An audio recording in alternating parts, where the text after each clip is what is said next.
જંગી નામની મોબાઈલ એપનો ઉપયોગ કરી ગુજરાત, કર્ણાટક, મહારાષ્ટ્ર સહિત અન્ય રાજ્યોમાં ગરફોડ ચોરીના ગુનાઓને અંજામ આપતી આંતરરાજ્ય ગરફોડ ચોરી ગેંગના 2 રીઢા આરોપીઓને પકડી પાડતી સુરત શહેર crime branch police commissioner Surat શહેર દ્વારા શહેર વિસ્તારમાં બનતા મિલકત સંબંધી ગુનાઓ અટકાવવા તેમજ બનેલ ગુનાઓ શોધી કાઢવા સારું સૂચના આપવામાં આવેલ હોય જે અનુસંધાને સંયુક્ત police commissioner Shri crime Surat શહેર તથા નાયબ police commissioner Shri crime Surat શહેર તથા મદદનીશ પોલીસ કમિશનર શ્રી સુરત શહેર નાઓની સૂચના અને માર્ગદર્શન હેઠળ police inspector Shri crime branch Surat શહેર નાઓની રાહબરી હેઠળ સુરત શહેર ક્રાઇમ બ્રાન્ચની અલગ અલગ ટીમો વર્કઆઉટમાં હતી।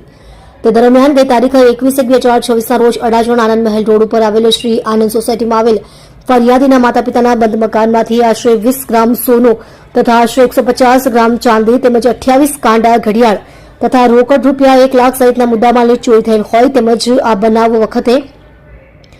અડાજણ ન્યૂ રાંદેર રોડ પર આવેલ જશવંતી નગર ખાતે ફરિયાદી બહાર ગયેલ હોય અને મકાન બંધ હોય તે મકાનમાંથી ભગવાનની અલગ અલગ 3 મૂર્તિ આશરે 450 ગ્રામની તેમજ રોકડ રૂપિયા 3000 અને સીસીટીવી કેમેરાનું ડીવીઆરની ગરફોડ ચોરી